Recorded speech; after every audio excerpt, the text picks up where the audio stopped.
When inverted is false, you want to build a standard pyramid.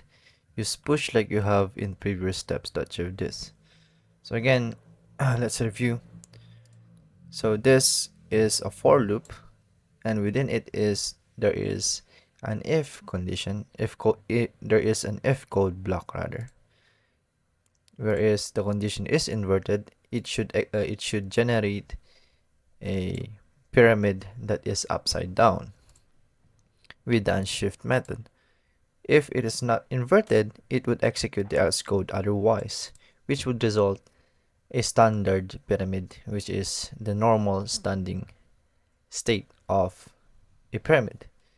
So since this upside down pyramid has been generated with the use of unshift, which is which is an array method to add an item to the beginning of an array, we should use the opposite method of it, which would be the push. So all we have to do is to copy this one, paste it here, then replace unshift with push. What?